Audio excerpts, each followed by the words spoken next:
ਸਤਨਾਮ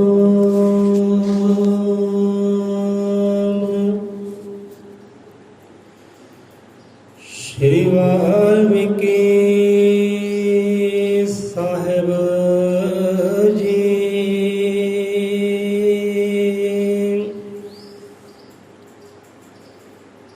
ਅਜ਼ਲ ਅਮਰ ਤ੍ਰਿਕਾਲਦਰਸ਼ੀ श्री गुरु वाल्मीकि भगवान जी महाराज सहाय। शब्द गुरु महाराज सहाय।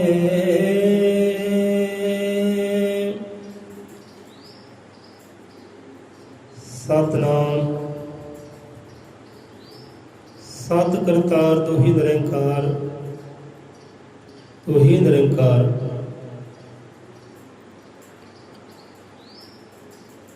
गुरु ते आके बोली पावा,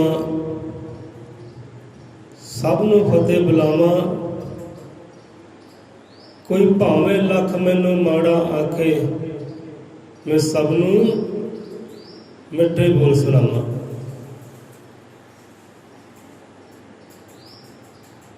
सो हाजिर होइया संगतां नूं कोटन कोट प्रणाम है। सो परमात्मा दी रहम कृपा सदका घरां विच साजी बिराजी संगत नूं कोटन कोट प्रणाम है। सत श्री अकाल है। सो उस परम पिता परमात्मा दे नाम दा ओट आसरा लैके कथा कहानी शब्द विचार आरंभ करते हैं। वो परम पिता परमात्मा सतगुर दीन दयाल तो सब जीवां ते अपार रहमत कृपा करने वाला है, सबना ते बख्शिशा करने वाला है। सो उस अकाल पुरख के नाम का आसरा लैके कथा कहानी विचार शुरू करते हैं। बोले सौंदर पै अजर मतर कालदर्शी सृष्टि करता जगत गुरु आदि कवि वाल्मीकि दयावान जी की जय। संता भगतां की जय, देवी देवतियां की जय, पीरा पैगंबरां दी जय, सतगुर दे श्रद्धालुआं दी सदा सदा संसार तो जय। सो संगत जीओ, अपना विषय जो चल रहा है खुशी नूं लैके आनंद नूं लैके कि जीवन विच आनंद कदों आउंदा है, जीवन विच खुशी कदों आउंदी है। वो खुशी जिन्हें परम सुख कहा जाता है, परम आनंद जिन्हों कहा जाता है, जीवन विच कदों प्रवेश करती है कि किद्दां प्रवेश करती है, कित्थों मिलदा परम सुख, कित्थों मिलदा परम आनंद। स्वाब नूं चेते होवे तां चेते भाई कित्थों मिलदा सुख, कित्थों मिलदा सानूं परम आनंद, सानूं कित्थों मिलदा है। स्वाब नूं भाई चेते होवे, सबनां नूं चेते होवे कि बारिश एक में हो के पल, बारिश यग में हो एक पल, रोटन पूरा साल, सत्संग एक ही पल का स्वर्गन दे दिखा। यही शब्द विच आउंदा है ना कि भगतां को भगति पली, प्यासे को जल भूप, ग्रह सती को सतसंग भला, तो जीवन सुख का रूप। कहते जीवन ही सुख का रूप बन जाता है, जीवन ही सुखां दी परम आनंद दी तस्वीर बन जाती है। पर कहता जो बंदा सतसंग नूं पाउणा करता है, सत संग नूं ग्रहण करता अपने जीवन अंदर, जो जीवन अंदर सत संग नूं लैके आउंदा है, सत संगत नूं लैके आउंदा है, वो सच नूं प्रवेश करता है, जिन्हें एक खुदा कहते हैं। उहदा ही संग करना है, वही सच्चा है ना, सतगुर सच्चा है। झूठे साख संबंधी सारे झूठा कुल जहान, ਪੂਰਨ ਸੱਚਾ ਸਤਿਗੁਰੂ ਜਾ ਕੇਵਲ ਭਗਵਾਨ। ਜਿਹਨੇ ਉਹ ਸੱਚ ਦਾ ਸੰਗ ਕਰ ਲਿਆ, ਉਹਦੇ ਅੰਦਰ ਹੀ ਪਰਮ ਸੁੱਖ ਪਰਮ ਆਨੰਦ ਚੱਲ ਕੇ ਆਉਂਦਾ ਹੈ, ਉਪਜਦਾ ਹੈ। ਫਿਰ ਅੰਦਰ ਚੱਲ ਕੇ ਵੀ ਕਿੱਥੇ ਆਉਂਦਾ, ਉਪਜਦਾ ਹੈ। ਸੋ ਭਗਤਾ ਕੋ ਭਗਤੀ ਬਲੀ, ਪਿਆਸੇ ਕੋ ਜਲ ਭੂਪ, ਗ੍ਰਹਿਸਤੀ ਕੋ ਸਤ ਸੰਗ ਬਲਾ, ਤਾਂ ਜੀਵਨ ਸੁਖ ਕਾ ਰੂਪ। ਕਹਿੰਦੇ ਭਗਤਾਂ ਦਾ ਭਲਾ ਕਿੱਥੇ ਹੈ ਕਿ ਉਹ ਭਗਤੀ ਕਰਨ, ਸਿਮਰਨ ਕਰਨ, ਭਗਤੀ ਵਾਲੇ ਕਾਰਜ ਕਰਨ, ਸਭਨਾਂ ਦਾ ਕਲਿਆਣ ਕਰਨ, ਆਨੰਦ ਦੇਣ ਸਭਨਾਂ ਨੂੰ। ਉੱਥੇ ਭਗਤਾਂ ਦਾ ਭਲਾ ਹੈ। ਤੇ ਪਿਆਸੇ ਦਾ ਭਲਾ ਕਿੱਥੇ ਹੈ? ਉਹਨੂੰ ਪਾਣੀ ਦੀ ਬੂੰਦ ਮਿਲ ਜਾਏ, ਉੱਥੋਂ ਦਾ ਭਲਾ ਹੈ, ਕਲਿਆਣ ਹੈ। ਗ੍ਰਹਿਸਤੀ ਦਾ ਭਲਾ ਕਿੱਥੇ ਹੈ? ਸਤਸੰਗ ਦੇ ਅੰਦਰ। ਇੱਕ ਗ੍ਰਹਿਸਤੀ, ਇੱਕ ਜੀਵ ਸਤਸੰਗ ਨੂੰ ਪਾਉਣਾ ਕਰੇ ਤੇ ਜੀਵਨ ਹੀ ਆਨੰਦਮਈ ਬਣ ਜਾਂਦਾ ਹੈ, ਜੀਵਨ ਹੀ ਸੁੱਖਾਂ ਦੀ ਤਸਵੀਰ ਬਣ ਜਾਂਦੀ ਹੈ। ਤੇ ਸਾਨੂੰ ਸੁੱਖ ਦੀ ਪ੍ਰਾਪਤੀ, ਆਨੰਦ ਦੀ ਪ੍ਰਾਪਤੀ ਉਹ ਰੱਬੀ ਸਤਸੰਗ ਵਿੱਚ ਪ੍ਰਾਪਤ ਹੁੰਦੀ ਹੈ। ਉਦੋਂ ਸਾਨੂੰ ਸਿੱਖਿਆ ਮਿਲਦੀ ਹੈ ਕਿੱਦਾਂ ਸੁੱਖ ਨੂੰ ਪ੍ਰਗਟ ਕਰਨਾ ਹੈ, ਕਿੱਦਾਂ ਆਨੰਦ ਨੂੰ ਪ੍ਰਗਟ ਕਰਨਾ ਹੈ। ਉਦੋਂ ਸਾਨੂੰ ਸਿੱਖਿਆ ਮਿਲਦੀ ਹੈ ਸਤਸੰਗ ਵਿੱਚੋਂ। ਸੋ ਗ੍ਰਹਿਸਤੀ ਕੋ ਸਤ ਸੰਗ ਬਲਾ, ਤਬ ਜੀਵਨ ਸੁਖ ਕਾ ਰੂਪ। ਸੋ ਸੁੱਖ ਦੀ ਗੱਲ ਹੈ, ਆਨੰਦ ਦੀ ਗੱਲ ਹੈ। ਸਵਾਜ ਦੀ ਆਪਾਂ ਕਥਾ ਕਹਾਣੀ ਸ਼ੁਰੂ ਕਰਦੇ ਹਾਂ। ਆਪਣੇ ਗਿਆਨ ਵਾਲੀ ਕਥਾ ਕਹਾਣੀ ਹੈ। ਹੁਣ ਦੇਖੋ, ਆਪਾਂ ਸਕੂਲਾਂ ਵਿੱਚ ਗਏ, ਜਿਹੜੀ 4 ਕਲਾਸਾਂ ਪੜ੍ਹਨੀਆਂ ਸੀ ਉਹ 4 ਕਲਾਸਾਂ ਪੜ੍ਹੀਆਂ। ਅੱਜ ਸਭ ਕੁਝ ਚੇਤੇ ਹੈ, ਕੀ ਪੜ੍ਹਿਆ ਹੈ, ਕੀ ਸਕੂਲੇ ਜਾ ਕੇ ਦੇਖਿਆ ਸਮਝਿਆ। ਹੁਣ ਸਕੂਲ ਵਿੱਚ ਵੀ ਆਪਾਂ ਗਏ, ਸਾਡੇ ਸਕੂਲ ਵਿੱਚ ਲਿਖਿਆ ਹੁੰਦਾ ਸੀ ਕਿ ਸਦਾ ਖੁਸ਼ ਰਹੋ। ਸ਼ਾਇਦ ਆਪਨੇ ਕਿਤੇ ਪੜ੍ਹਿਆ ਹੋਵੇ, ਸਕੂਲਾਂ ਵਿੱਚ ਗਏ ਹੋ ਤਾਂ ਸਕੂਲਾਂ ਦੇ ਬਾਹਰ ਮੇਨ ਗੇਟ ਤੇ ਵੀ ਲਿਖਿਆ ਹੁੰਦਾ ਹੈ ਕਿ ਸਦਾ ਖੁਸ਼ ਰਹੋ। ਜੇ ਕੋਈ ਸੰਤ ਭਗਤ ਆਸ਼ੀਰਵਾਦ ਦਿੰਦਾ ਹੈ, ਅਸੀਸ ਦਿੰਦਾ ਹੈ, ਕੀ ਕਹਿੰਦਾ? ਭਾਈ ਰਾਜੀ ਰਹੋ। ਆਪਾਂ ਕਿਸੇ ਨੂੰ ਪ੍ਰਣਾਮ ਕਰਦੇ ਆ ਨਾ, ਸੰਤਾਂ ਭਗਤਾਂ ਨੂੰ, ਰੱਬ ਦੇ ਪਿਆਰਿਆਂ ਨੂੰ, ਉਹ ਕਹਿੰਦਾ ਭਾਈ ਰਾਜੀ ਰਹੋ, ਖੁਸ਼ ਰਹੋ, ਆਨੰਦ ਰਹੋ, ਖੁਸ਼ੀ ਬਸੋ, ਖੁਸ਼ੀ ਬਸੋ। ਕਹਿੰਦੇ ਪਰਮਾਤਮਾ ਆਪ ਨੂੰ ਸੁੱਖ ਦੇਵੇ, ਆਨੰਦ ਦੇਵੇ, ਇਹੀ ਅਸੀਸ ਦਿੰਦੇ ਆ। ਹੁਣ ਸਦਾ ਖੁਸ਼ ਰਹੋ, ਇਹ ਕਿਉਂ ਕਿਹਾ ਜਾਂਦਾ ਹੈ ਭਾਈ? ਸਦਾ ਖੁਸ਼ ਹੀ ਰਹੋ, ਇਹ ਗੱਲ ਕਿਉਂ ਕਹੀ ਜਾਂਦੀ ਹੈ? ਵਿੱਚ ਰਾਜ ਕੀ ਹੈ? ਸਦਾ ਖੁਸ਼ ਰਹੋ। ਉਹ ਕਥਾ ਕਹਾਣੀ ਸ਼ੁਰੂ ਕਰਦੇ ਆ ਕਿ ਚਾਈਨਾ ਦੇਸ਼ ਦੇ ਅੰਦਰ 3 ਭਿਕਸ਼ੂ ਹੋਏ ਆ, ਰੱਬ ਦੇ ਪਿਆਰੇ ਹੋਏ ਆ। ਚਾਈਨਾ ਦੇਸ਼ ਦੇ ਅੰਦਰ 3 ਭਿਕਸ਼ੂ ਹੋਏ ਆ। ਉਹਦਾ ਨਾਮ ਪਤਾ ਕੀ ਹੈ? ਕਿਸੇ ਨੂੰ ਪਤਾ ਹੀ ਨਹੀਂ। ਦੁਨੀਆ ਸਾਹਮਣੇ ਉਹਦਾ ਨਾਮ ਆਇਆ ਨਹੀਂ ਕਿ ਉਹਦਾ ਨਾਮ ਕੀ ਹੈ, ਕੋਈ ਜਾਣਦਾ ਹੀ ਨਹੀਂ ਨਾਮ ਉਹਨਾਂ ਦਾ। ਅਸੀਂ ਲੋਕ ਕਹਿ ਕੇ ਬੁਲਾਉਂਦੇ ਆ ਕਿ 3 ਭਿਕਸ਼ੂ ਹੈ, 3 ਹਸਾਉਣ ਵਾਲੇ, ਹੱਸਣ ਵਾਲੇ ਜੀਵ। ਲੋਕਾਂ ਨੂੰ ਨਾਮ ਦਿੱਤਾ 3 ਹੱਸਣ ਵਾਲੇ ਜੀਵ, 3 ਹਸਾਉਣ ਵਾਲੇ ਜੀਵ, 3 ਖੁਸ਼ ਆਨੰਦ ਵਿੱਚ ਰਹਿਣ ਵਾਲੇ ਜੀਵ, ਦੂਜਿਆਂ ਨੂੰ ਵੀ ਖੁਸ਼ੀ ਦੇਣ ਵਾਲੇ ਜੀਵ। ਉਹਨਾਂ ਨੂੰ ਨਾਮ ਪੈ ਗਿਆ 3 ਹੱਸਣ ਵਾਲੇ ਜੀਵ, 3 ਭਿਕਸ਼ੂ ਹੱਸਣ ਹਸਾਉਣ ਵਾਲੇ। ਉਹਦਾ ਨਾਮ ਕਿਸੇ ਨੂੰ ਪਤਾ ਹੀ ਨਹੀਂ, ਕਿ ਨਾਮ ਦੱਸਿਆ ਨਹੀਂ ਉਹਨਾਂ ਨੇ ਆਪਣਾ, ਸਾਡਾ ਨਾਮ ਕੀ ਹੈ। ਕਿਸੇ ਨਾਲ ਬੋਲ ਚਾਲ ਕਰਦੇ ਨਹੀਂ। ਸੋ ਚਾਈਨਾ ਦੇਸ਼ ਦੇ ਅੰਦਰ ਹੋਇਆ 3 ਭਿਕਸ਼ੂ, ਅਤੇ ਉਹ ਜਿੱਥੇ ਵੀ ਜਾਂਦੇ ਆ ਐ ਖੜ ਕੇ ਮੁਸਕਰਾ ਕੇ, ਅੰਦਰ ਦੀ ਗਹਿਰਾਈਆਂ ਤੋਂ ਸੱਚੀ ਭਾਵਨਾ ਦੇ ਨਾਲ, ਕੋਈ ਝੂਠ ਨਹੀਂ ਹੈ, ਫਰੇਬ ਨਹੀਂ ਹੈ, ਧੋਖਾ ਨਹੀਂ ਹੈ ਕਿ ਹਾਸਾ ਉਹਨਾਂ ਦਾ ਝੂਠਾ, ਉਹਨਾਂ ਦੀ ਮੁਸਕਾਨ ਝੂਠੀ ਹੈ, ਝੂਠੀ ਨਹੀਂ ਹੈ, ਸੱਚੋ ਸੱਚ ਹੈ। ਦਿਲ ਦੀਆਂ ਗਹਿਰਾਈਆਂ ਦਾ ਅੰਦਰਲੀ ਆਤਮਾ ਤੋਂ ਖੁਸ਼ ਹੁੰਦੇ, ਆਨੰਦ ਹੁੰਦੇ ਤੇ ਖਿੜਖੜਾ ਕੇ ਹੱਸਦੇ ਆ, ਜ਼ੋਰੋਂ ਜ਼ੋਰ ਹੱਸਦੇ ਆ। ਕੰਮ ਹੀ ਇਹ ਹੈ ਉਹਨਾਂ ਦਾ। ਕਿਸੇ ਨਾਲ ਕੋਈ ਵਚਨ ਵਿਲਾਸ ਨਹੀਂ ਕਰਦੇ, कोई सिक्ख्या की गल नहीं करते, ज्ञान की गल नहीं करते, ध्यान की गल नहीं करते, और रब भगवान खुदा की गल नहीं करते, सतगुर की गल नहीं करते, नबी की गल नहीं करते। एको ही कारज बस हसना है तो हसाना दूजिया। जिथे भी जाते खड़खड़ा के अंदर की आत्मा तो खूब हसते हैं। जोड़ा भी कोई लंघता है, कोई देखता है, वो भी हसदा है ऐटोमैटिक। ਹੁਣ ਤੁਸੀਂ ਵੇਖੋ, ਤੁਸੀਂ ਇੱਥੇ ਹੱਸਣ ਲੱਗ ਪਓ ਖਿੜਖੜਾ ਕੇ, ਤੁਹਾਡਾ ਹਾਸਾ ਦੇਖ ਕੇ, ਹਾਸਾ ਸੁਣ ਕੇ ਅਸੀਂ ਵੀ ਹੱਸਣ ਲੱਗ ਪੈਣਾ। ਕਿਉਂਕਿ ਜਿਹੜਾ ਅੰਦਰੋਂ ਖੁਸ਼ ਹੈ ਨਾ, ਅੰਦਰੋਂ ਆਨੰਦ ਹੈ, ਉਹੀ ਦੂਜੇ ਨੂੰ ਖੁਸ਼ੀ ਦੇ ਸਕਦਾ। ਜਿਹੜਾ ਆਪ ਹੱਸਦਾ ਹੈ ਉਹੀ ਦੂਜੇ ਨੂੰ ਹਸਾ ਸਕਦਾ ਹੈ। ਕਹਿੰਦੇ ਨਾ, ਹੱਸੋਗੇ ਤਾਂ ਸਾਰਾ ਜਗ ਨਾਲ ਹੱਸੇਗਾ, ਤੇ ਰੋਵੋਗੇ ਤੇ ਇਕੱਲਾ ਜਗ ਦੂਰ ਨੱਸੇਗਾ। ਜੇ ਹੱਸੋਗੇ ਤਾਂ ਸਾਰਾ ਜੱਗ ਹੀ ਤੁਹਾਡੇ ਨਾਲ ਹੱਸਣ ਲਈ ਤਿਆਰ ਹੈ, ਖੁਸ਼ ਹੋਣ ਲਈ ਤਿਆਰ ਹੈ।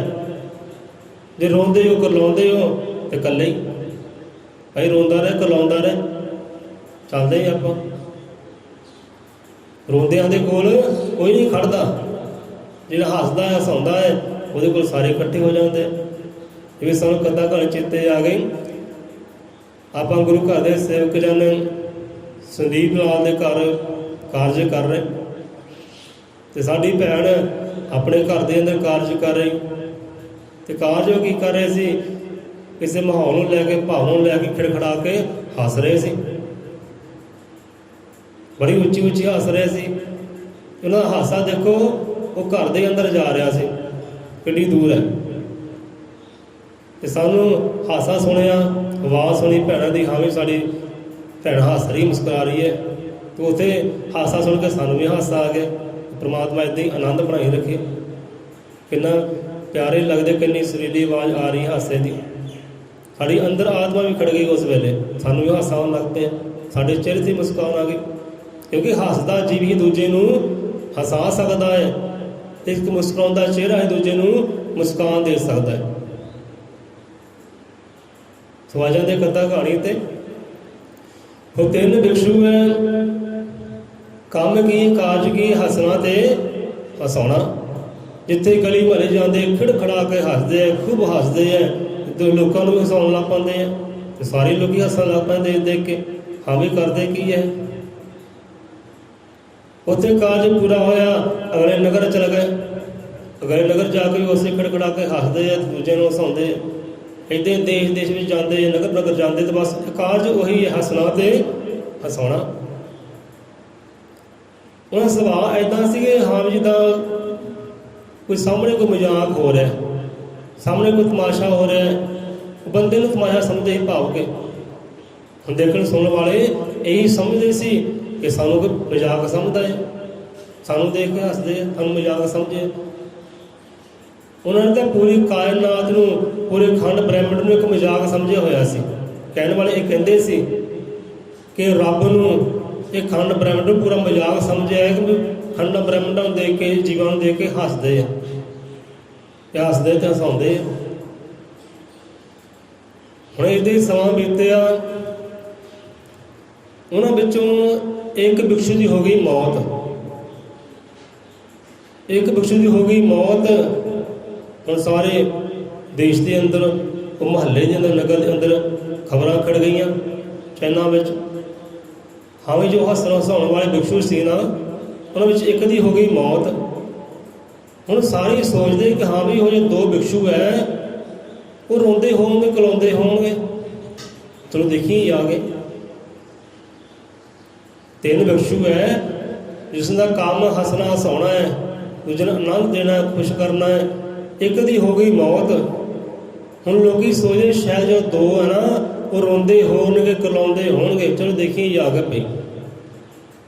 ਸਾਰੀ ਗਲੀ ਮੁਹੱਲਾ ਇਕੱਠਾ ਹੋ ਕੇ ਚਲਾ ਗਿਆ ਉਹਨਾਂ ਦੋਨਾਂ ਬਿਕਸ਼ੂਆਂ ਦੇ ਕੋਲ ਕਿ ਤੀਸਰਾ ਬਿਕਸ਼ੂ ਜਿਹੜਾ ਹੈ ਲੇਟਿਆ ਹੈ, ਮੁਰਦਾ ਹੈ। ਹੁਣ ਲੋਕਾਂ ਨੇ ਕੀ ਦੇਖਿਆ ਹੈ, ਇੱਕ ਤਾਂ ਬਿਕਸ਼ੂ ਜੋ ਮਰ ਗਿਆ ਹੈ, ਮੁਰਦਾ ਹੋਇਆ ਪਿਆ ਹੈ। ਦੋ ਬਿਕਸ਼ੂ ਨੂੰ ਖੜੇ ਹੋ ਕੇ ਉਹਦੇ ਕੋਲ ਤੇ ਖਿੜਖੜਾ ਕੇ ਹੱਸਦੇ ਆ, ਬੜੇ ਆਨੰਦ ਨਾਲ ਹੱਸਦੇ ਆ। ਲੋਕੀ ਇੱਥੇ ਵੀ ਦੇਖ ਕੇ ਹੈਰਾਨ ਪਰੇਸ਼ਾਨ ਹੋ ਕਿ ਹਾਂ ਵੀ ਤੀਸਰਾ ਬਿਕਸ਼ੂ ਖਤਮ ਹੋ ਗਿਆ, ਮਰ ਗਿਆ ਹੈ। ਭਾਵਨਾ ਕੀ ਹੋਣੀ ਚਾਹੀਦੀ, ਇਹਨਾਂ ਨੂੰ ਰੋਣਾ ਚਾਹੀਦਾ, ਕਰਾਉਣਾ ਚਾਹੀਦਾ, ਪਰ ਫਿਰ ਵੀ ਰੋਂਦੇ ਨਹੀਂ ਹੈ, ਫਿਰ ਵੀ ਹੱਸਦੇ ਹੈ। ਹੁਣ ਲੋਕਾਂ ਨੇ ਕਹਿਣਾ ਕੀਤਾ ਕਿ ਭਾਈ ਤੁਸੀਂ ਹੱਸਦੇ ਕਿਉਂ ਆ? ਤੁਹਾਡਾ ਸਗੀ ਸਾਥੀ ਚਲਾ ਗਿਆ ਦੁਨੀਆ ਤੋਂ, ਤੁਹਾਨੂੰ ਰੋਣਾ ਚਾਹੀਦਾ, ਕਿਉਂ ਤੁਸੀਂ ਹੱਸਦੇ ਹੋ? ਕਿਹੜੀ ਗੱਲ ਤੋਂ ਹੱਸਦੇ ਹੋ? ਤਾਂ ਪਹਿਲੀ ਵਾਰ ਬੋਲੇ ਆ ਉਹ ਜਿਹੜੇ ਦੋ ਭਿਕਸ਼ੂ ਨਾ, ਪਹਿਲੀ ਵਾਰ ਬਚਨ ਕੀਤੇ ਦੁਨੀਆ ਦੇ ਨਾਲ, ਲੋਕਾਂ ਦੇ ਨਾਲ। ਪਹਿਲੀ ਵਾਰ ਬਚਨ ਕੀ ਕੀਤੇ? ਇਹ ਕਹਿਣ ਲੱਗੇ ਹੈ ਕਿ ਆਪਾਂ ਦੋ ਭਿਕਸ਼ੂ ਆ, ਅਸੀਂ ਸੋਚਦੇ ਸੀ ਇੱਕ ਦੂਜੇ ਨੂੰ ਕਹਿੰਦੇ ਸੀ ਕਿ ਪਹਿਲਾਂ ਮੈਂ ਮਰਨਾ, ਤੇ ਆਹ ਕਹਿੰਦਾ ਪਹਿਲਾਂ ਮੈਂ ਮਰਨਾ। ਮਰਨ ਦਾ ਆਨੰਦ ਜਿਹੜਾ ਨਾ ਪਹਿਲਾਂ ਮੈਂ ਲੈਣਾ ਹੈ, ਤੇ ਆਹ ਮੇਰਾ ਦੂਜਾ ਭਿਕਸ਼ੂ ਕਹਿੰਦਾ ਸੀ ਪਰ ਮਰਨ ਦਾ ਸੁੱਖ ਜਿਹੜਾ ਪਹਿਲਾਂ ਮੈਂ ਲੈਣਾ ਹੈ। ਪਰ ਆਹ ਤੀਸਰਾ ਮਰ ਗਿਆ। ਸੋਚਿਆ ਅਸੀਂ ਸੀ, ਕਿਆ ਅਸੀਂ ਸੀ ਪਹਿਲਾਂ ਮੈਂ ਮਰਨਾ, ਆਹ ਕਹਿੰਦਾ ਪਹਿਲਾਂ ਮੈਂ ਮਰਨਾ, ਪਰ ਸਾਡਾ ਤੀਸਰਾ ਮਰ ਗਿਆ ਹੈ। ਅਸੀਂ ਹੱਸ ਰਹੇ ਹਾਂ ਇਹਦੀ ਜਿੱਤ ਤੇ, ਇਹ ਜਿੱਤ ਗਿਆ ਹੈ। ਕਹਿੰਦੇ ਜਿੱਤ ਗਿਆ ਤੇ ਅਸੀਂ ਹਾਰ ਗਏ ਹਾਂ। ਅਸੀਂ ਹੱਸ ਰਹੇ ਹਾਂ ਇਹਦੀ ਜਿੱਤ ਤੇ ਅਸੀਂ ਹੱਸ ਰਹੇ ਹਾਂ ਆਪਣੀ ਹਾਰ ਤੇ। ਇਹ ਚੱਕਰ ਹੈ। ਕਹਿੰਦੇ ਅਸੀਂ ਕਹਿੰਦੇ ਹਾਰ ਗਏ ਹਾਂ, ਇਹ ਜਿੱਤ ਗਿਆ ਸਾਤੋਂ। ਅਸੀਂ ਸੋਚਿਆ ਸੀ ਕਿਹਾ ਸੀ ਕਿ ਪਹਿਲਾਂ ਮੈਂ ਮਰਨਾ, ਪਰ ਇਹ ਸਭ ਤੋਂ ਪਹਿਲਾਂ ਇਹ ਮਰ ਗਿਆ ਹੈ, ਇਹ ਸਾਤੋਂ ਜਿੱਤ ਗਿਆ ਹੈ। ਇਹ ਜਿੱਤ ਤੇ ਅਸੀਂ ਹੱਸ ਰਹੇ ਹਾਂ, ਮੁਸਕਰਾ ਰਹੇ ਹਾਂ। ਆਪਣੀ ਹਾਰ ਤੇ ਸਾਨੂੰ ਹੱਸੀ ਆ ਰਹੀ ਹੈ। ਇਹ ਜਿੱਤ ਤੇ ਸਾਨੂੰ ਹੱਸੀ ਤਾਂ ਆ ਰਹੀ ਹੈ, ਆਪਣੀ ਹਾਰ ਤੇ ਵੀ ਸਾਨੂੰ ਹੱਸੀ ਆ ਰਹੀ ਹੈ। ਫਿਰ ਲੋਕਾਂ ਨੇ ਥੋੜ੍ਹਾ ਸਮਝਿਆ, ਹਾਂ ਵੀ ਇਹ ਸਹੀ ਹੈ, ਇਹ ਪਾਗਲ ਨਹੀਂ ਹੈ, ਸਹੀ ਗੱਲ ਕਰ ਰਿਹਾ, ਜਿੱਤ ਗਿਆ ਹੈ। ਹੁਣ ਚਲੋ ਸੰਸਕਾਰ ਕਰਨ ਲੱਗੇ ਤੀਸਰੇ ਭਿਕਸ਼ੂ ਦਾ। ਹੁਣ ਜਿੱਦਾਂ ਅੱਜ ਹੁੰਦੀ ਹੈ ਇੱਦਾਂ ਉਦੋਂ ਵੀ ਹੁੰਦੀ ਸੀ। ਜਿਹੜਾ ਮੁਰਦਾ ਜੀਵ ਹੈ, ਜੋ ਮੁਰਦਾ ਹੋ ਗਿਆ ਹੈ, ਜੋ ਜੀਵ ਮੁਰਦਾ ਹੋ ਗਿਆ, ਉਹਨੂੰ ਨਵੇਂ ਕੱਪੜੇ ਪਹਿਨਾਏ ਜਾਂਦੇ ਆ, ਇਸ਼ਨਾਨ ਕੀਤਾ ਜਾਂਦਾ ਹੈ। ਲੋਕੀ ਜੋ ਤਿਆਰੀ ਬਾਰੇ ਕਰਨ ਲੱਗੇ ਆਪਣਾ ਕਾਰਜ ਜੋ ਹੁੰਦਾ ਹੈ, ਇਹ ਦੋਨਾਂ ਨੇ ਕਹਿਣਾ ਕੀਤਾ ਲੋਕਾਂ ਨੂੰ, ਇਹ ਰੱਬ ਦੇ ਪਿਆਰੇ ਲੋਕੋ, ਇਹਦੇ ਕੱਪੜੇ ਨਹੀਂ ਬਦਲਣੇ, ਇਹਨੂੰ ਨਲਾਉਣਾ ਨਹੀਂ, ਇਸ਼ਨਾਨ ਨਹੀਂ ਕਰਾਉਣਾ। ਕਹਿੰਦੇ ਭਾਈ ਕਿਉਂ? ਇਹਦਾ ਰੀਤ ਚੱਲਦੀ ਆ ਰਹੀ ਹੈ। ਕਹਿੰਦੇ ਚੱਲਦੀ ਹੋਏਗੀ ਰੀਤ, ਪਰ ਸਾਡੇ ਇਹ ਤੀਸਰੇ ਭਿਕਸ਼ੂ ਨੂੰ ਮਰਨ ਵੇਲੇ ਸਾਨੂੰ ਇਹ ਕਿਹਾ ਹੈ ਕਿ ਮੇਰੇ ਕੱਪੜੇ ਨਹੀਂ ਬਦਲਣੇ, ਜਿਹੜੇ ਕੱਪੜਿਆਂ ਵਿੱਚ ਹਾਂ ਇਹਦੀ ਸਾਰਾ ਕਾਰਜ ਕਰਿਓ, ਫੂਕਣਾ ਕਰਿਓ ਸਾਨੂੰ ਇੱਦਾਂ ਹੀ, ਤੇ ਸਾਨੂੰ ਨਲਾਉਣਾ ਨਹੀਂ ਹੈ, ਇਸ਼ਨਾਨ ਨਹੀਂ ਕਰਾਉਣਾ, ਇੱਦਾਂ ਹੀ ਕਰੇ ਜੋ ਕਰਨਾ। ਕਹਿੰਦੇ ਕਿਉਂ ਭਾਈ? ਸਾਡੇ ਤੀਸਰੇ ਭਿਕਸ਼ੂ ਨੇ ਕਹਿਣਾ ਕਿਹਾ ਸੀ, ਮਰਨ ਵੇਲੇ ਕਿਹਾ ਸੀ ਕਿ ਇਸ਼ਨਾਨ ਕਿਹਨਾਂ ਦਾ ਹੁੰਦਾ? ਜਿਹੜੇ ਕਹਿੰਦੇ ਮਲੀਨ ਹੁੰਦੇ ਆ ਨਾ, ਉਹਨਾਂ ਦਾ ਇਸ਼ਨਾਨ ਕੀਤਾ ਜਾਂਦਾ ਹੈ, ਤੇ ਆਪਾਂ ਤਾਂ ਮਲੀਨ ਹੈ ਹੀ ਨਹੀਂ। ਸਾਡੇ ਅੰਦਰ ਆਨੰਦ ਇੰਨਾ ਸੀ, ਸਾਡੇ ਅੰਦਰ ਸੁੱਖ ਇੰਨਾ ਸੀ, ਆਪ ਵੀ ਹੱਸਦੇ ਰਹੇ ਆ, ਮੁਸਕਰਾਉਂਦੇ ਰਹੇ, ਤੇ ਲੋਕਾਂ ਨੂੰ ਹਸਾਉਣਾ ਕੀਤਾ ਹੈ। ਸਾਡੇ ਅੰਦਰ ਮੈਲ ਕਿੱਥੋਂ ਰਹਿ ਗਈ?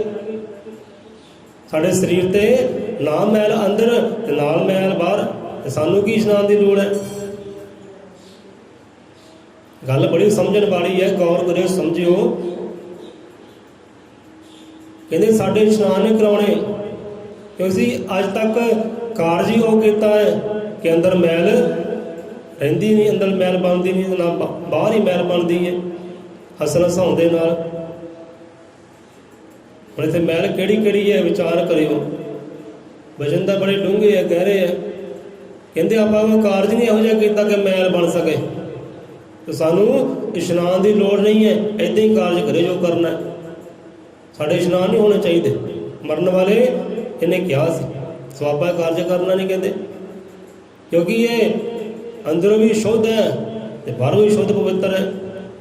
ਆਪਣੇ ਕਾਰਜ ਕਰਕੇ ਅੱਜ ਤੱਕ ਹੱਸਿਆ ਹੈ ਜਾਂ ਹਸਾਇਆ ਹੈ, ਤੇ ਹੱਸਣ ਹਸਾਉਣ ਵਾਲਾ ਕਦੇ ਮੈਲਾ ਹੁੰਦਾ ਨਹੀਂ ਹੈ, ਉਹਨੂੰ ਇਸ਼ਨਾਨ ਦੀ ਕੀ ਲੋੜ ਹੈ? ਇਸ ਕਰਕੇ ਨਾ ਵਸਤਰ ਬਦਲਨੇ ਹੈ, ਨਾ ਹੀ ਇਸ਼ਨਾਨ ਕਰਾਉਣਾ ਕਹਿੰਦੇ। ਚਲੋ ਠੀਕ ਹੈ, ਮਨਜ਼ੂਰ ਹੋ ਗਿਆ। ਹੁਣ ਕਰਨ ਲੱਗੇ ਸੰਸਕਾਰ ਕਰਨ ਲੱਗੇ। ਸੰਸਕਾਰ ਕੀਤਾ। ਹੁਣ ਸਾਰਾ ਜਹਾਨ ਖੜਾ ਹੈ ਉੱਤੇ, ਬੜੇ ਲੋਕ ਖੜੇ ਆ ਉਸ ਘੜੀ ਦੇ ਅੰਦਰ।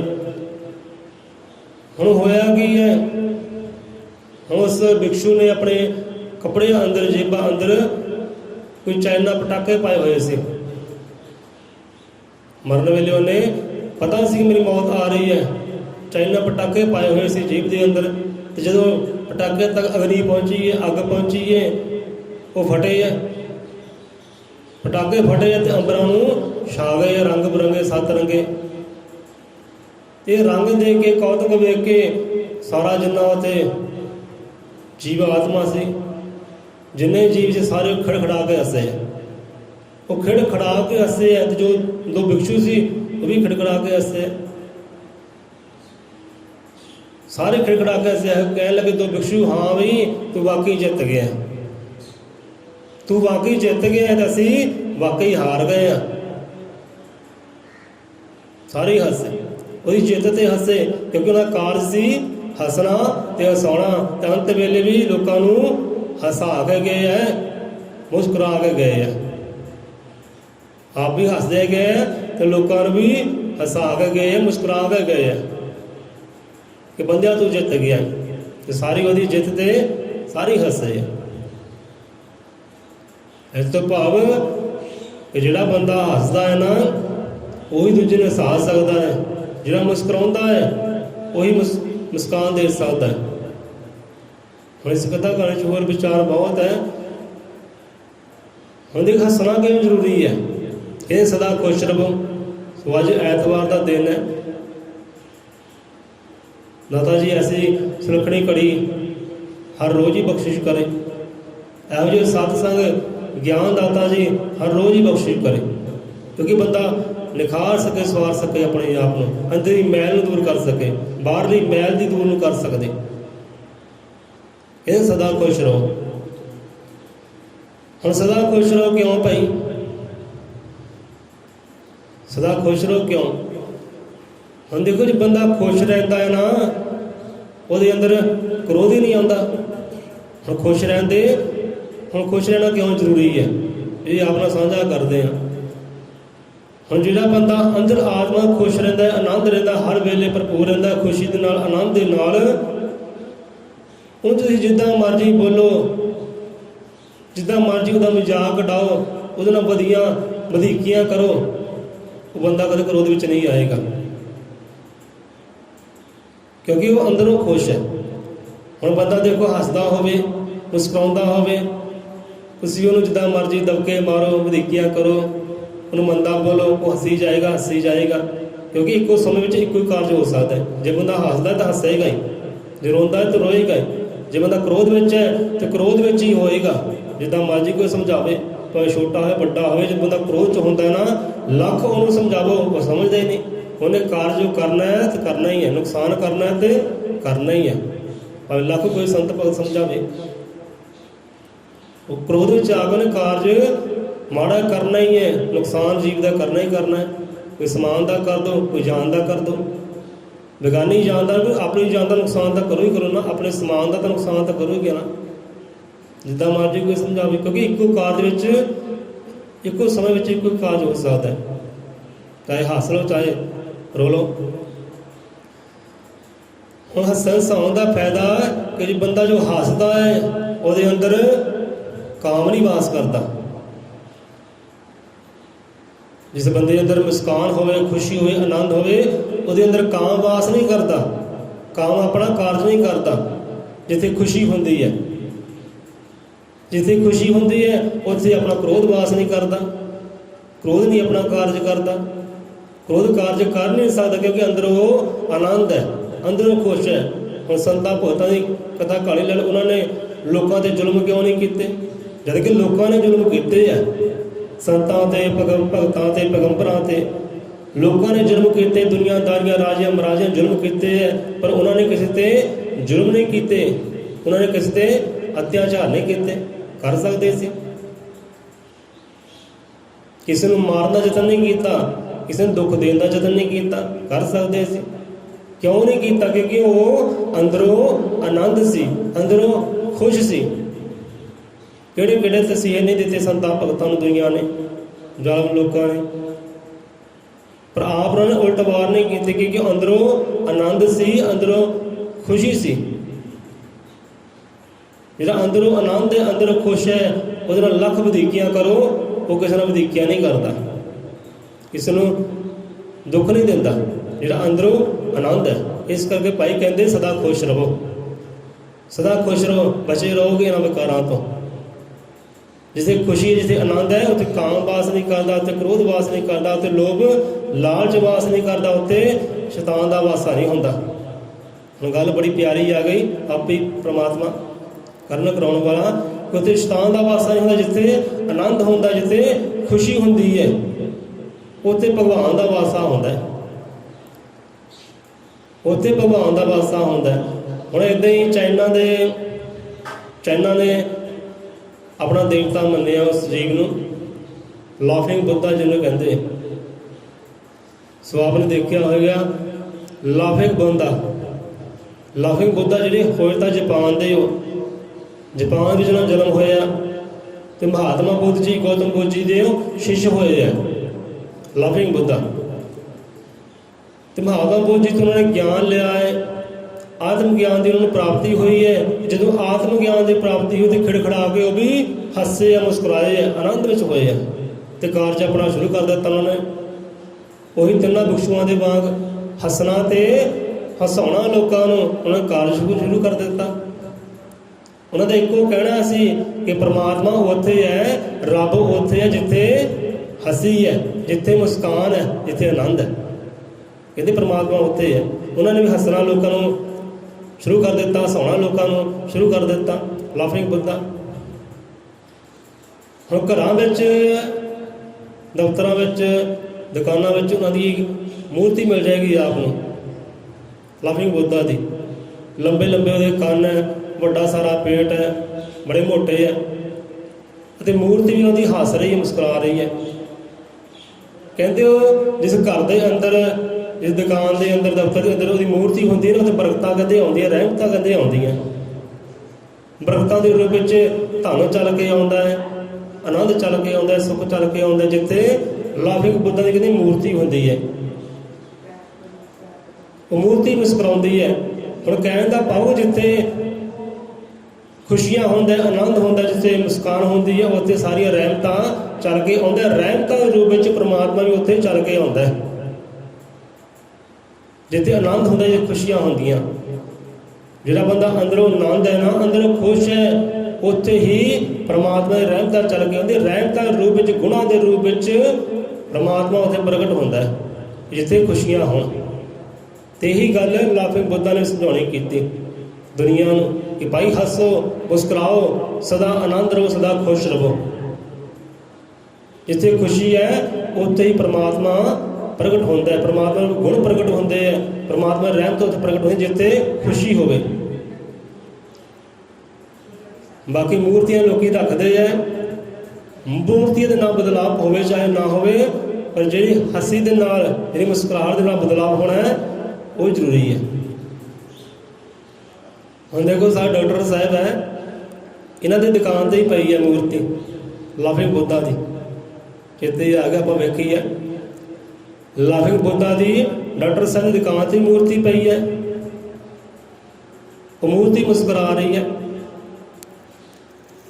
ਰੀਤ ਤੋਂ ਚੱਲਦੀ ਆਈ ਹੈ ਕਿ ਜਿਹੜੇ ਘਰਾਂ ਵਿੱਚ ਲਾਫਿੰਗ ਬੁੱਧਾ ਦੀ ਮੂਰਤੀ ਹੁੰਦੀ ਹੈ, ਮੂਰਤੀ ਦੀ ਹੱਸ ਰਹੇ ਹੈ, ਸਾਰੇ ਮੁਸਕਰਾ ਰਹੇ ਹੈ, ਉੱਥੇ ਕਹਿੰਦੇ ਖੁਸ਼ੀਆਂ ਪ੍ਰਗਟ ਹੁੰਦੀਆਂ, ਖੁਸ਼ੀਆਂ ਚੱਲ ਕੇ ਆਉਂਦੀਆਂ, ਰਹਿਮਤਾਂ ਚੱਲ ਕੇ ਆਉਂਦੀਆਂ, ਰੱਬ ਰੂਪੀ ਗੁਣ ਕਹਿੰਦੇ ਚੱਲ ਕੇ ਆਉਂਦੇ ਜਿੱਥੇ ਉਹ ਲਾਫਿੰਗ ਬੁੱਧਾ ਦੀ ਮੂਰਤੀ ਹੁੰਦੀ ਹੈ।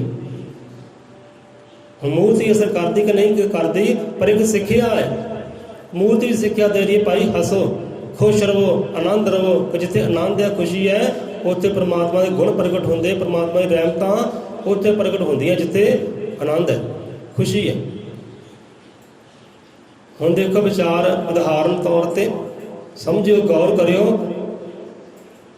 ਹੁਣ ਕਿਸੇ ਘਰ ਦੇ ਅੰਦਰ ਪੁੱਤਰ ਪੈਦਾ ਹੋਇਆ ਹੈ, ਕਿਹਦੀ ਸ਼ਾਦੀ ਹੋਈ ਹੈ, ਕੋਈ ਪਾਰਟੀ ਹੈ ਖੁਸ਼ੀਆਂ ਲੈ ਕੇ। ਹੁਣ ਦੇਖੋ ਜੋ ਪਰਿਵਾਰ ਹੈ, ਜਿਸ ਘਰ ਦੇ ਅੰਦਰ ਕੋਈ ਸ਼ਾਦੀ ਹੈ, ਬੱਚਾ ਹੋਇਆ ਹੈ, ਜਾਂ ਉਹਦਾ ਪਾਰਟੀ ਹੈ, ਖੁਸ਼ੀਆਂ ਪਾਰਟੀ ਦਿੱਤੀ ਭਾਈ। ਹੁਣ ਬੰਦਾ, ਪਰਿਵਾਰ ਆਪਣੇ ਸਾਕ ਸੰਬੰਧੀਆਂ ਨੂੰ ਬੁਲਾਉਂਦਾ ਹੈ, ਸ਼ਰੀਕਾਂ ਨੂੰ ਬੁਲਾਉਂਦਾ, ਮੁਹੱਲੇ ਨੂੰ ਬੁਲਾਉਂਦਾ, ਭਾਈ ਸਾਡੇ ਘਰ ਭੋਜਨ ਕਰਨ ਆਇਓ, ਸਾਡੀ ਖੁਸ਼ੀਆਂ ਵਿੱਚ ਸ਼ਰੀਕ ਹੋਇਓ, ਹਾਜ਼ਰੀ ਲਵਾਇਓ। ਹੁਣ ਜਿਹੜੇ ਭੰਡ ਲੋਕ ਹੁੰਦੇ ਆ ਜਾਂ ਬੋਲੀਆਂ ਪਾਉਣ ਵਾਲੀਆਂ, ਵਧਾਈਆਂ ਮੰਗਣ ਵਾਲੀਆਂ ਬੀਬੀਆਂ ਹੁੰਦੀਆਂ, ਉਹਨਾਂ ਨੂੰ ਜਾ ਕੇ ਸੁੱਖ ਸਨੇਹ ਨਹੀਂ ਦਿੰਦੇ ਨਾ, ਉਹ ਸ਼ਾਇਦ ਦਿੰਦੇ ਹੁਣ। ਜੇ ਭੰਡ ਲੋਕ ਹੈ ਉਹਨਾਂ ਘਰਾਂ ਵਿੱਚ ਜਾ ਕੇ ਸੁੱਖ ਸਨੇਹ ਦਿੰਦੇ, ਹਾਂ ਵੀ ਕੱਲ੍ਹ ਨੂੰ ਸਾਡੇ ਘਰ ਪਾਰਟੀ ਹੈ, ਸ਼ਾਦੀ ਹੈ, ਬੱਚਾ ਪੈਦਾ ਹੋਇਆ, ਤੁਸੀਂ ਵਧਾਈਆਂ ਲੈਣ ਆਇਓ। ਜਾਂ ਘਰ ਜਾ ਕੇ ਕੋਈ ਚਿੱਠੀ ਦਿੰਦੇ ਹੋਣ ਜਾਂ ਮਠਿਆਈ ਦਾ ਡੱਬਾ ਦਿੰਦੇ ਹੋਣ, ਲੈ ਪਈ ਆ ਮਠਿਆਈ ਦਾ ਡੱਬਾ ਨਾਲੇ ਚਿੱਠੀ, ਕੱਲ੍ਹ ਨੂੰ ਸਾਡੇ ਭਾਈ ਪਾਰਟੀ ਹੈ, ਉੱਥੇ ਤੁਸੀਂ ਆਉਣਾ, ਨਾਚ ਗਾਉਣਾ ਕਰਨਾ। ਸ਼ਾਇਦ ਕਰਦਾ ਹੋਏਗਾ ਇੱਦਾਂ ਕੋਈ। ਸੋ ਇੱਦਾਂ ਹੀ ਆਪਾਂ ਕਾਰਜ ਕਰ ਰਹੇ ਕਿਸੇ ਦੇ ਘਰ ਦੇ ਅੰਦਰ, ਸਾਹਮਣੇ ਲੜਕੇ ਦਾ ਹੋਇਆ ਸੀ ਵਿਵਾਹ, ਉਹਦੇ ਭੰਡ ਚੱਲ ਕੇ ਆਏ, ਬੋਲੀਆਂ ਪਾਉਣ ਵਾਲੀਆਂ ਮਾਈਆਂ ਚੱਲ ਕੇ ਆਈਆਂ, ਅਤੇ ਆਪਾਂ ਸੋਚਣ ਲੱਗੇ ਕਿ ਹਾਂ ਵੀ ਯਾਰ ਇਹਨਾਂ ਨੂੰ ਕਿੱਦਾਂ ਪਤਾ ਲੱਗ ਜਾਂਦਾ ਹੈ ਕਿ ਇੱਥੇ ਆ ਨਗਰ ਦੇ ਅੰਦਰ ਸ਼ਾਦੀ ਹੋਈ ਹੈ, ਵਧਾਈਆਂ ਵਾਲਾ ਮਾਹੌਲ ਹੈ, ਇਹਨੂੰ ਕਿੱਦਾਂ ਪਤਾ ਲੱਗ ਜਾਂਦਾ ਹੈ? ਇਹ ਤਾਂ ਬੜੀ ਦੂਰ ਦੂਰ ਤੋਂ ਚੱਲ ਕੇ ਆਏ ਭੰਡ ਲੋਕ, ਇਹ ਮਾਈਆਂ ਬੜੀ ਦੂਰ ਤੋਂ ਚੱਲ ਕੇ ਆਈਆਂ, ਪਤਾ ਕਿੱਦਾਂ ਲੱਗਿਆ, ਖਬਰ ਕਿੱਦਾਂ ਪਹੁੰਚੀ ਇਹਨਾਂ 'ਤੇ? ਜਾਂ ਵੀ ਫਲਾਣੇ ਨਗਰ ਵਿੱਚ ਫਲਾਣੇ ਘਰ ਦੇ ਅੰਦਰ ਸ਼ਾਦੀ ਹੋਈ ਹੈ, ਵਧਾਈਆਂ ਵਾਲਾ ਮਾਹੌਲ ਹੈ, ਖੁਸ਼ੀਆਂ ਵਾਲਾ ਮਾਹੌਲ ਹੈ, ਆਨੰਦ ਵਾਲਾ ਮਾਹੌਲ ਹੈ, ਉੱਥੇ ਜਾ ਕੇ ਖੁਸ਼ੀਆਂ 'ਚ ਵਾਧੇ ਪਾਈਏ, ਕਿੱਦਾਂ ਪਤਾ ਲੱਗਿਆ ਇਹਨਾਂ ਨੂੰ? ਸੋ ਕਹਿਣ ਦਾ ਭਾਵ ਕਿ ਜਿੱਥੇ ਖੁਸ਼ੀਆਂ ਹੁੰਦੀਆਂ, ਜਿੱਥੇ ਵਧਾਈਆਂ ਵਾਲਾ ਮਾਹੌਲ ਹੁੰਦਾ ਹੈ, ਜਿੱਥੇ ਆਨੰਦ ਵਾਲਾ ਮਾਹੌਲ ਹੁੰਦਾ, ਉੱਥੇ ਆਪ ਹੀ ਪਰਮਾਤਮਾ ਦੀ ਰਹਿਮਤਾਂ ਚੱਲ ਕੇ ਆਉਂਦੀਆਂ, ਪਰਮਾਤਮਾ ਆਪ ਹੀ ਪ੍ਰਗਟ ਹੋ ਜਾਂਦੇ, ਆਪ ਹੀ ਗੁਣ ਪ੍ਰਗਟ ਹੋ ਜਾਂਦੇ ਹੈ। ਇੱਕ ਉਦਾਹਰਨ ਹੈ। ਹੁਣ ਖੁਸ਼ੀਆਂ ਦਾ ਮਾਹੌਲ ਹੋਇਆ, ਬੱਚੇ ਦੀ ਸ਼ਾਦੀ ਹੋਈ ਜਾਂ ਬੱਚਾ ਹੋਇਆ, ਲੜਕਾ ਪੈਦਾ ਹੋਇਆ, ਵਧਾਈਆਂ ਵਾਲਾ ਮਾਹੌਲ ਹੋਇਆ, ਹੁਣ ਭੰਡ ਲੋਕ ਆਪ ਹੀ ਚੱਲ ਕੇ ਆ ਜਾਂਦੇ, ਅਤੇ ਭੰਡ ਲੋਕ ਕਰਦੇ ਕੀ ਹੈ? ਆਪ ਵੀ ਆਨੰਦ ਹੁੰਦੇ ਹੈ, ਤੇ ਦੂਜੇ ਨੂੰ ਵੀ ਆਨੰਦ ਕਰਦੇ ਆਪਣੀ ਬੋਲੀਆਂ ਦੇ ਨਾਲ। ਜੇ ਪਹਿਲਾਂ ਹੀ ਆਪਾਂ ਕਹਿਣਾ ਕਿ ਤਾਂ ਕਿ ਗੁਰੂ ਧਿਆ ਕੇ ਬੋਲੀ ਪਾਵਾਂ, ਸਭ ਨੂੰ ਫਤਿਹ ਬੁਲਾਵਾਂ, ਭਾਵੇਂ ਲੋਕ ਮੈਨੂੰ ਲੱਖ ਮਾੜਾ ਆਖੇ, ਮੈਂ ਸਭ ਨੂੰ ਮਿੱਠੇ ਬਚਨ ਸੁਣਾਵਾਂ। ਹੁਣ ਮਿੱਠੇ ਬਚਨ ਕਿਹੜੇ? ਸੱਚ ਦੇ ਬਚਨ, ਜਿਹਨੂੰ ਆਨੰਦ ਸੁਣ ਕੇ ਆਉਂਦਾ, ਖੁਸ਼ੀ ਹੁੰਦਾ। ਹੁਣ ਭੰਡ ਲੋਕ ਕੀ ਕਰਦੇ ਹੈ? ਉਹ ਬੋਲੀਆਂ ਪਾਉਂਦੇ ਹੈ, ਆਪ ਵੀ ਖੁਸ਼ ਹੁੰਦੇ, ਆਨੰਦ ਹੁੰਦੇ, ਦੂਜੇ ਨੂੰ ਵੀ ਆਨੰਦ ਕਰਦੇ, ਹਸਾਉਂਦੇ ਆ, ਖੁਸ਼ੀਆਂ 'ਚ ਬਰਕਤਾਂ ਪਾ ਦਿੰਦੇ ਆ। ਕੋਈ ਉਹਨਾਂ ਨੂੰ ਸੱਜਦਾ ਨਹੀਂ, ਬੁਲਾਉਂਦਾ ਨਹੀਂ, ਆਪੇ ਹੀ ਚੱਲ ਕੇ ਆਉਂਦੇ, ਕਿਉਂਕਿ ਜਿੱਥੇ ਖੁਸ਼ੀ ਹੁੰਦੀ ਹੈ ਨਾ, ਉੱਥੇ ਹੀ ਖੁਸ਼ੀਆਂ ਚੱਲ ਕੇ ਆਉਂਦੀਆਂ, ਜਿੱਥੇ ਖੁਸ਼ੀ ਹੋਵੇ। ਹੁਣ ਖੁਸ਼ੀਆਂ ਲੈ ਕੇ ਭੰਡ ਆਏ, ਵਧਾਈਆਂ ਹੈ, ਵਧਾਈਆਂ ਹੋਣ ਜੀ, ਵਧਾਈਆਂ ਹੋਣ।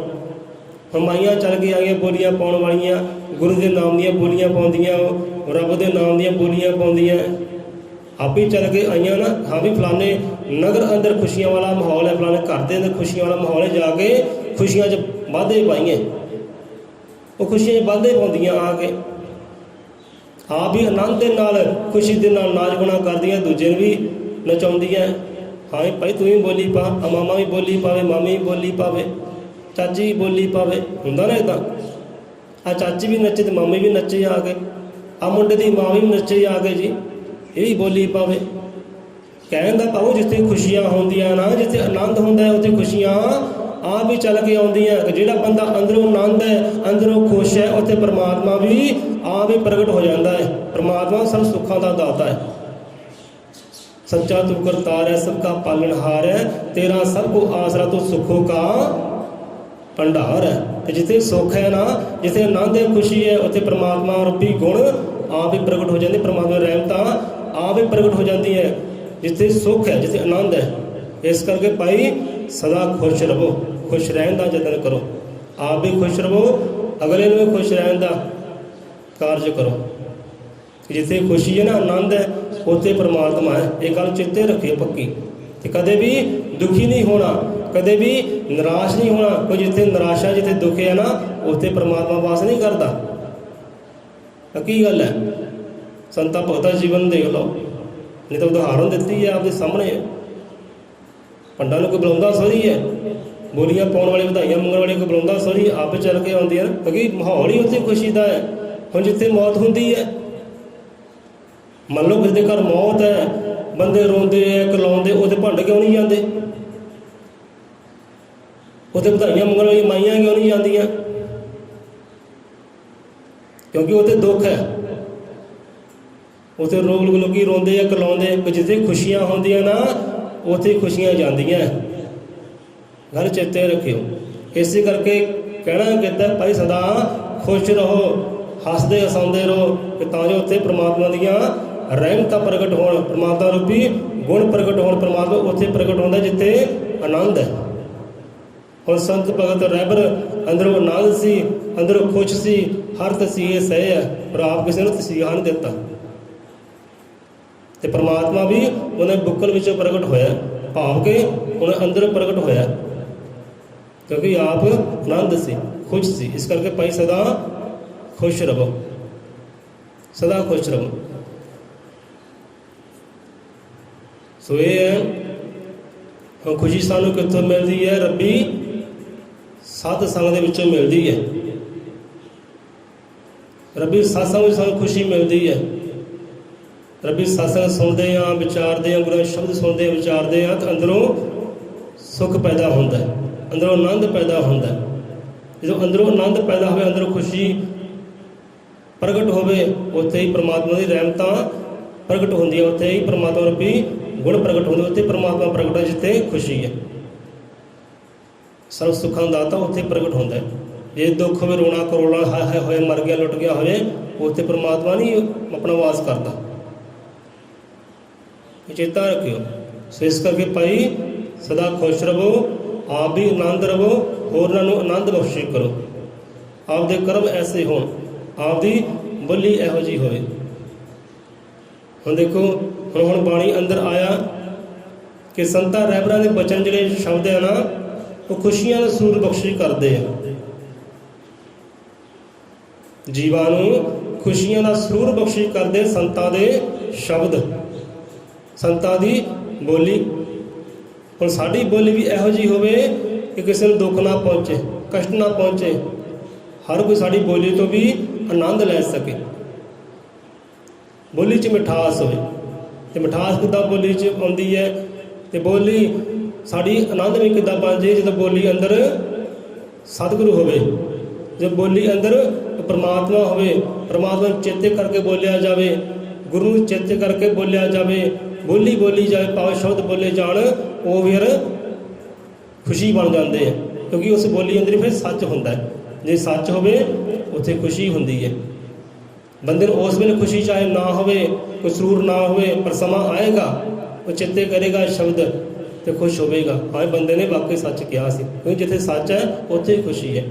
कि गुरु ते आके बोली पावां, कोई भी बोली पाउणी है, भाव के बोलना है, विचार करना है, वचन करने है, तो गुरु नूं ध्या के, वो परमात्मा नूं ध्या के, चेते करके, ताकि साडी बोली अंदर सर्व सुखां दा दाता होवे।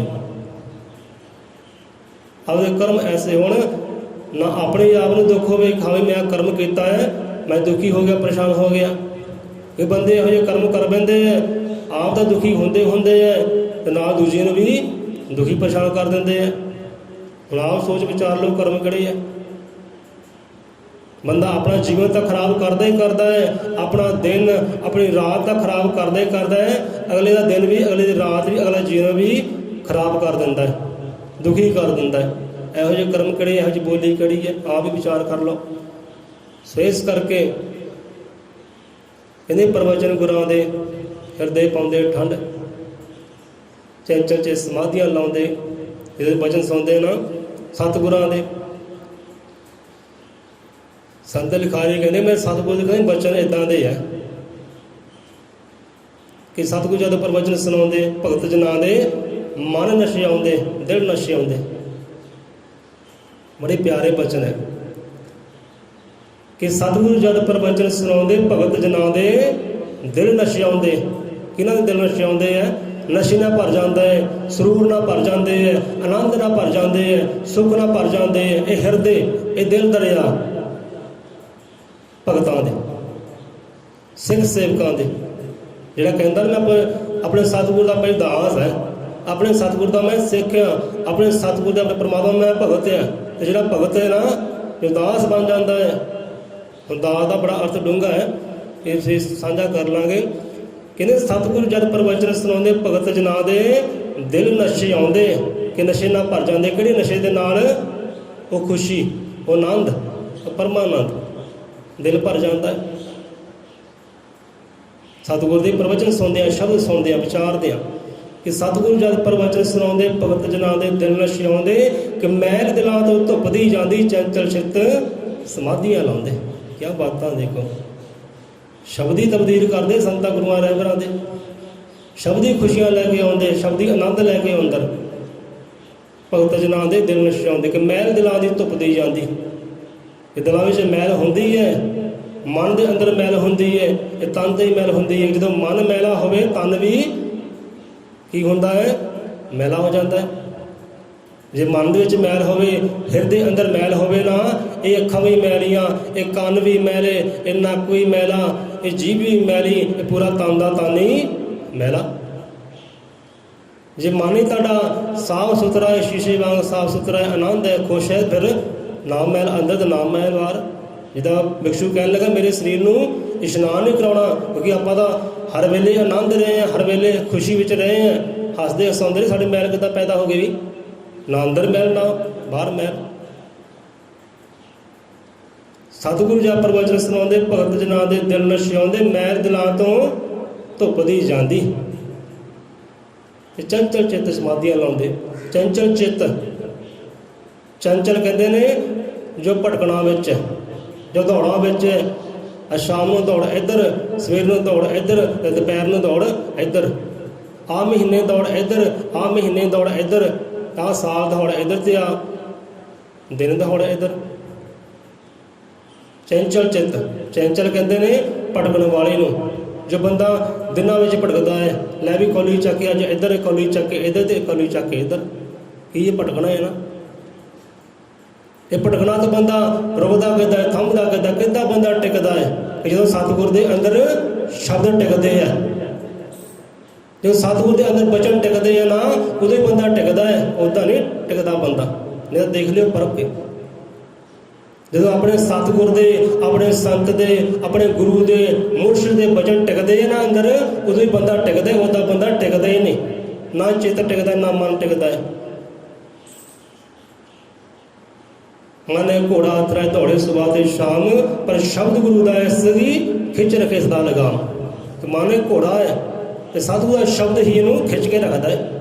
ਭਾਈ ਇੱਧਰ ਨਹੀਂ ਮੁੜਨਾ, ਇੱਧਰ ਮੁੜਨਾ, ਇੱਧਰ ਨਹੀਂ ਜਾਣਾ, ਇੱਧਰ ਜਾਣਾ, ਆਹ ਸੱਚ ਦਾ ਰਾਹ, ਆਹ ਹੱਕ ਦਾ ਰਾਹ, ਆਹ ਝੂਠ ਦਾ ਰਾਹ। ਭਾਈ ਫਿਰ ਸ਼ਬਦ ਖਿੱਚਦਾ ਹੈ ਉਹਨੂੰ, ਮਨ ਨੂੰ। ਇਹ ਸਾਰੇ ਕਾਰਜ ਮਨ ਹੀ ਕਰਦਾ। ਟਿਕਦਾ ਹੈ ਬੰਦਾ ਮਨ ਕਰਕੇ, ਭਟਕਦਾ ਹੈ ਬੰਦਾ ਮਨ ਕਰਕੇ। ਸੋ ਸਤਿਗੁਰੂ ਦੇ ਸ਼ਬਦ ਵੇਖੋ ਕਿੱਧਰ ਕਿੱਧਰ ਵਿਚਾਰਾਂ ਲੈ ਜਾਂਦੇ ਗੁਰੂ ਮਹਾਰਾਜ। ਕਿ ਸਤਿਗੁਰੂ ਜੀ ਪ੍ਰਵਚਨ ਸੁਣਾਉਂਦੇ ਭਗਤ ਜਨਾਂ ਦੇ ਦਿਲ ਨਸ਼ੇ ਆਉਂਦੇ ਮੈਲ ਦਿਲਾਂ ਤੋਂ ਧੁੱਪਦੀ ਜਾਂਦੀ ਚੰਚਲ ਚਿੱਤ ਸਮਾਧੀਆਂ ਲਾਉਂਦੇ। ਫਿਰ ਉਹੀ ਚੰਚਲ ਚਿੱਤ ਭਟਕਣ ਵਾਲੇ ਜਿਹੜੇ ਕੌਲੀ ਚੱਕ ਕੇ ਇੱਧਰ, ਕੌਲੀ ਚੱਕ ਕੇ ਉੱਧਰ, ਥਾਲਾਂ ਚੱਕ ਕੇ ਇੱਧਰ, ਉਹੀ ਫਿਰ ਜਦੋਂ ਸ਼ਬਦ ਟਿਕਦਾ ਨਾ ਗੁਰੂ ਦਾ ਅੰਦਰ, ਉਹੀ ਫਿਰ ਟਿਕ ਜਾਂਦੇ ਆ। ਤੇ ਟਿਕ ਕੇ ਬੰਦਾ ਕਰਦਾ ਕੀ? ਫਿਰ ਲਾਉਂਦਾ ਹੈ ਸਮਾਧੀ, ਫਿਰ ਲਾਉਂਦਾ ਹੈ ਸਮਾਧੀ। ਤੇ ਸਮਾਧੀ ਜਦੋਂ ਲਾਉਂਦਾ ਹੈ ਬੰਦਾ, ਫਿਰ ਕੀ ਹੁੰਦਾ ਹੈ? ਫਿਰ ਆਨੰਦ ਪ੍ਰਗਟ ਹੁੰਦਾ ਹੈ, ਫਿਰ ਸੁੱਖ ਪ੍ਰਗਟ ਹੁੰਦਾ ਹੈ, ਫਿਰ ਪਰਮਾਨੰਦ ਉੱਥੇ ਪ੍ਰਗਟ ਹੁੰਦਾ ਹੈ। ਇਸੇ ਸਮਾਧੀ ਹੈ। ਸਾਡਾ ਮਨ ਜਿਹੜਾ ਬਣਿਆ ਨਾ, ਇਹ ਕਿਹ ਤੋਂ ਬਣਿਆ ਹੈ? ਬੜੇ ਰਾਜ ਦੀ ਗੱਲ ਹੈ, ਆਪਣਾ ਸਾਂਝੀ ਕਰਦੇ ਆ। ਨਹੀਂ ਤਾਂ ਗੱਲਾਂ ਬਾਤਾਂ ਇਹਦਾ ਸਾਂਝੀਆਂ ਹੁੰਦੀਆਂ ਨਹੀਂ ਹੈ। ਸਾਡਾ ਜਿਹੜਾ ਮਨ ਬਣਿਆ ਨਾ, ਕਿੱਥੋਂ ਬਣਿਆ ਹੈ? ਇਹ ਸਮਾਧੀ ਤੋਂ ਬਣਿਆ ਹੈ।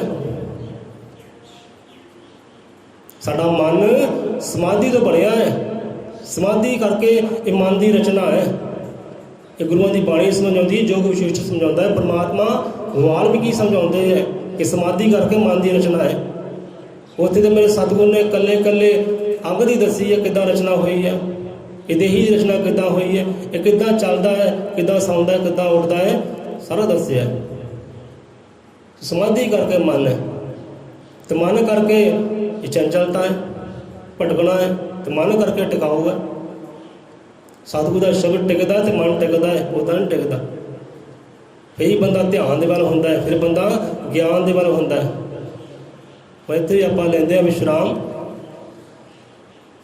ਸਤਿਗੁਰੂ ਜੀ ਪ੍ਰਵਚਨ ਸੁਣਾਉਂਦੇ ਭਗਤ ਜਨਾਂ ਦੇ ਦਿਲ ਨਸ਼ੇ ਆਉਂਦੇ ਮੈਲ ਦਿਲਾਂ ਤੋਂ ਧੁੱਪਦੀ ਜਾਂਦੀ ਚੰਚਲ ਚਿੱਤ ਸਮਾਧੀਆਂ ਲਾਉਂਦੇ। ਜਿੱਥੇ ਸਮਾਧੀ ਹੈ ਨਾ, ਉੱਥੇ ਹੀ ਪਰਮ ਸੁੱਖ ਹੈ ਪਿਆਰਿਓ, ਉੱਥੇ ਹੀ ਆਨੰਦ ਹੈ। ਜਿੱਥੇ ਆਨੰਦ ਹੈ, ਜਿੱਥੇ ਸੁੱਖ ਹੈ, ਉੱਥੇ ਪਰਮਾਤਮਾ ਆਪ ਹੀ ਪ੍ਰਗਟ ਹੋ ਜਾਂਦਾ ਹੈ। ਹਾਂ ਵੀ ਆਹ ਬੰਦਾ ਖੁਸ਼ ਹੈ, ਆਹ ਬੰਦਾ ਆਨੰਦ ਹੈ, ਹੁਣ ਮੈਂ ਇੱਥੇ ਪ੍ਰਗਟ ਹੋਵਾਂ, ਕਿਉਂਕਿ ਇੱਥੇ ਮੇਰੀ ਲੋੜ ਹੈ। ਜੇ ਦੁੱਖ ਹੋਵੇ, ਕਲਾ ਕਲੇਸ਼ ਹੋਵੇ, ਹਾਏ ਮਰ ਗਿਆ, ਹਾਏ ਲੁੱਟ ਗਿਆ, ਆਹ ਹੋ ਗਿਆ, ਉਹ ਹੋ ਗਿਆ, ਉੱਥੇ ਪਰਮਾਤਮਾ ਰਹਿਮਤਾਂ ਨਹੀਂ ਆਉਂਦੀਆਂ, ਉੱਥੇ ਨਹੀਂ ਆਉਂਦੀਆਂ, ਚੇਤਾ ਰੱਖਿਓ। ਸੋ ਸਦਾ ਖੁਸ਼ ਰਹੋ, ਆਨੰਦ ਰਹੋ। ਜਿੱਥੇ ਖੁਸ਼ੀ ਹੈ, ਜਿੱਥੇ ਆਨੰਦ ਹੈ, ਉੱਥੇ ਹੀ ਪਰਮਾਨੰਦ ਹੈ। ਇੱਦਾਂ ਭਗਤ ਲੋਕ ਸਮਝਾਉਂਦੇ ਨੇ, ਸਤਿਗੁਰ ਸਮਝਾਉਂਦੇ ਨੇ, ਭਾਈ ਸਦਾ ਖੁਸ਼ ਰਹੋ। ਇਸੇ ਕਰਕੇ ਕਿਹਾ ਹੈ ਕਿ ਸਦਾ ਖੁਸ਼ ਰਹੋ, ਇਹ ਰਾਜ ਹੈ ਵਿੱਚ। ਜਿੱਥੇ ਖੁਸ਼ੀ ਹੈ ਨਾ, ਉੱਥੇ ਹੀ ਸੁੱਖਾਂ ਦਾ ਦਾਤਾ ਹੈ। ਤੇ ਖੁਸ਼ੀ ਸਾਨੂੰ ਮਿਲਦੀ ਹੈ ਸਤਿਸੰਗ ਤੋਂ, ਗੁਰੂਆਂ ਦੇ ਬਚਨਾਂ ਤੋਂ, ਸ਼ਬਦ ਤੋਂ, ਧਿਆਨ ਤੋਂ। ਸੋ ਇੱਥੇ ਹੀ ਆਪਾਂ ਰਸ ਨੂੰ ਦਿੰਦੇ ਹਾਂ ਵਿਸ਼ਰਾਮ।